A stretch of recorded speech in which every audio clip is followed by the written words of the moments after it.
Hi everyone, I'm Sarah. Have you ever felt trapped in a golden cage? A place where every bar is crafted from judgment and every breath is measured against someone else's success. That was my life with the Wilsons. But today, I'm sharing how I turned their psychological warfare into my greatest victory. If you're ready to hear this story of transformation, make sure to like and subscribe.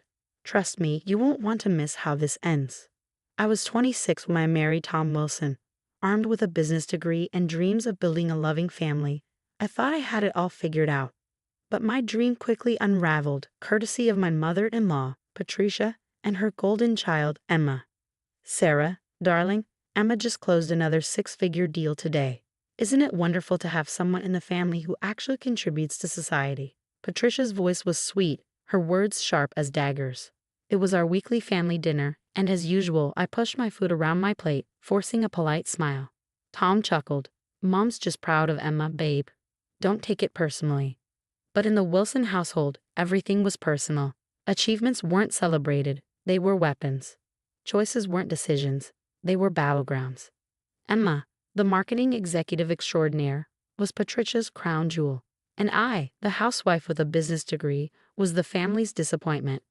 You know, Sarah, Emma said during one of our forced shopping trips, there are always entry-level positions at my company. Even answering phones would be something.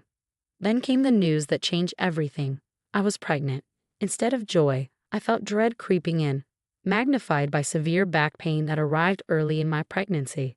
The doctor prescribed rest and minimal physical strain, but Patricia dismissed it over brunch. Pregnant women have been working since the dawn of time, she said, slicing into her grapefruit. Emma worked through 2 major campaigns with the flu last month. Now that's dedication. The breaking point came when Emma bought her new house in Oakwood Heights. Patricia couldn't stop bragging. My Emma, climbing the property ladder while others just exist. One afternoon, as I battled another wave of back pain, Patricia cornered me in the kitchen. Emma's too busy to clean her new house before moving in. Since you're home all day doing nothing, you'll take care of it. Patricia, my back. Oh please, she cut me off. It's just cleaning. What else do you contribute to this family? Emma works 60-hour weeks, and you can't even manage this. Tom walked in mid-conversation. Mom's right, honey. Emma's been so stressed with work. It's the least we can do. I stood there, one hand on my aching back and the other protectively over my barely showing pregnancy bump. In their eyes, I would never be enough. But in that moment, I made a silent promise to myself and my unborn child. This wouldn't be our life forever. The morning of Emma's house cleaning felt like a scene from a psychological thriller. I stood in front of her massive Victorian home, cleaning supplies in hand, my back screaming in protest. The gray clouds overhead mirrored the storm brewing inside me. Oh good, you're finally here, Emma said, stepping onto the porch with a steaming cup of coffee. The cleaning service I usually use charges $500 a day, so you're really saving me money. She ushered me in, her designer heels clicking against the hardwood floors. I started in the kitchen while Emma set up her laptop in the dining room. As I scrubbed, I heard the deliberate clink of her breakfast muffin crumbs hitting the floor. Sorry, she said absently, eyes glued to her screen. I'm on important calls all day. Try to keep the noise down. 4 hours in, my back felt like it was being stabbed with hot knives. Emma, I need to take a break. She barely looked up. Seriously. I'm in the middle of a huge campaign, and you're not even halfway done. Mom was right about your work ethic. Through the haze of pain, I heard her voice drifting from her office. Yes, Patricia, she said, laughing. She's already playing the pregnancy card. Can you believe it? Remember how I worked through that acquisition deal with pneumonia? Patricia's shrill laugh pierced through the speaker. That's my girl.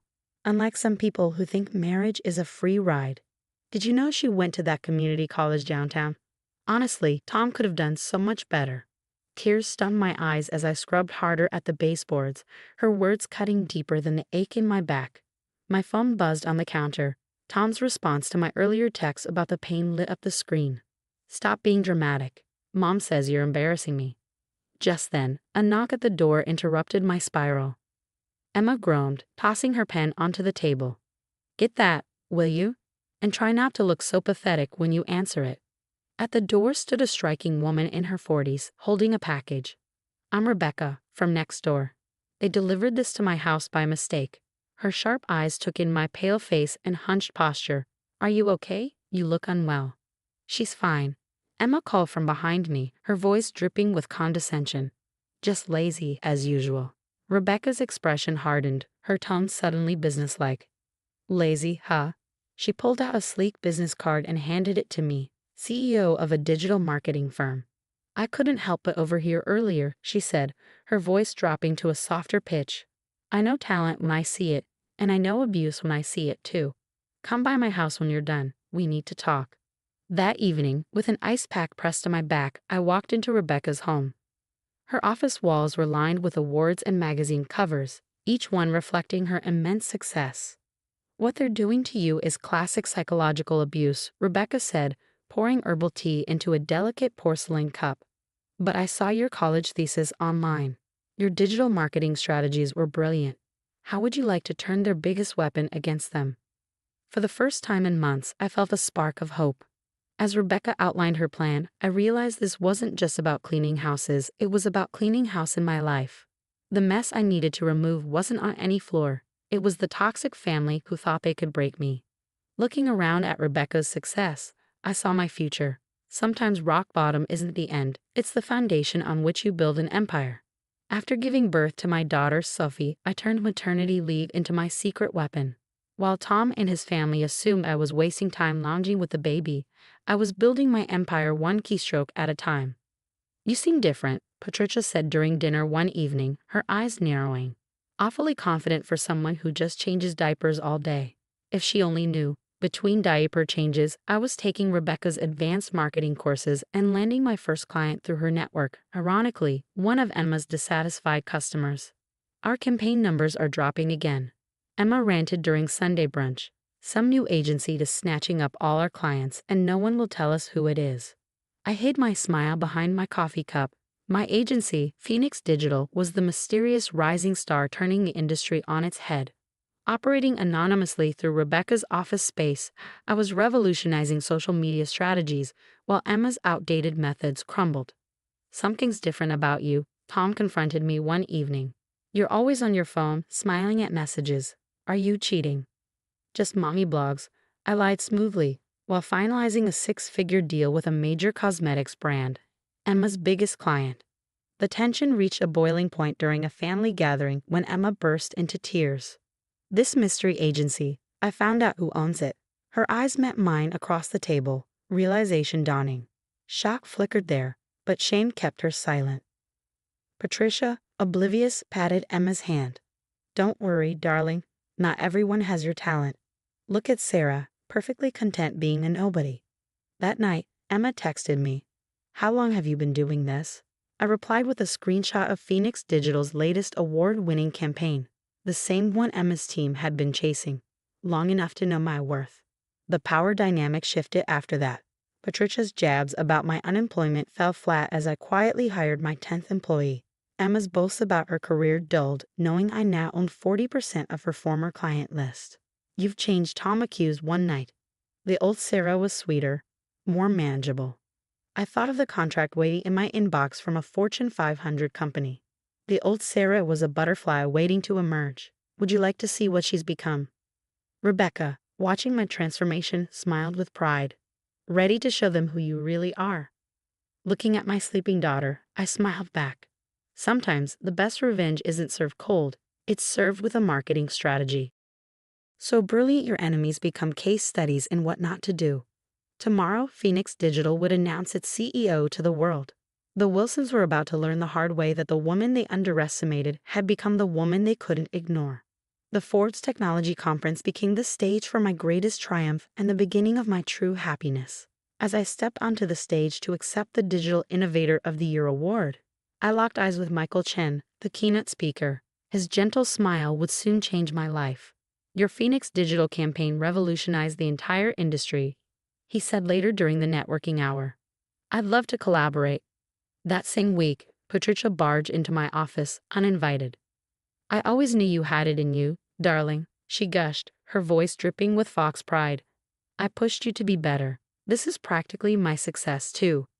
Before I could respond, Tom stormed in. "As your husband," he declared, "I have a right to half of this company. You built it while we were married. Rebecca emerged from her office, calm and poised. Actually, she said, holding a thick folder, she built this while documenting your family's systematic emotional abuse. How do you think a board of directors would feel about that evidence? Tom's face drained of color. The divorce papers were filed that very afternoon. Michael proved to be my unexpected strength through it all. You're not just surviving anymore, he said one evening, his hand warm over mine. You're thriving, and you deserve every bit of it. His family welcomed me like a long-lost daughter. Grace, his mother, showed me what maternal love truly felt like. In our family, she said one afternoon while showing me her treasured dumpling recipe, success is measured by happiness, not bank accounts. Emma's professional downfall came swiftly. The company's letting me go, she texted me one day. I guess you won. I never played to win, I replied. I played to become who I always was. My wedding to Michael was everything my first wasn't, filled with genuine joy, supportive family, and real love. Grace helped me choose my dress, tears shining in her eyes as she adjusted my veil.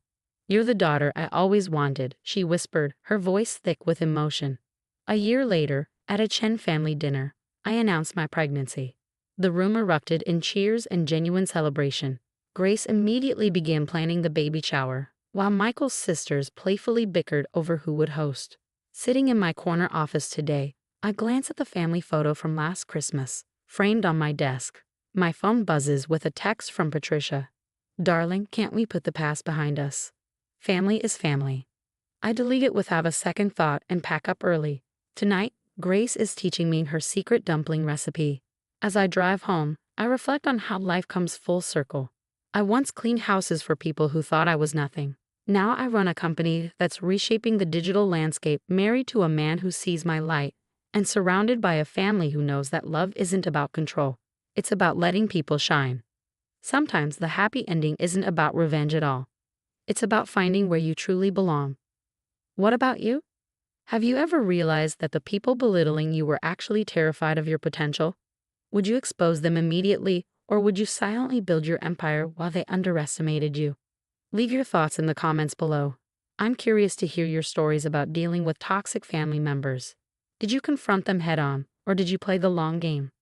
The most interesting part of my journey wasn't just proving them wrong. It was discovering that success is the best answer to toxicity. While they were busy mocking my lazy lifestyle, I was quietly building the foundation for their biggest business nightmare.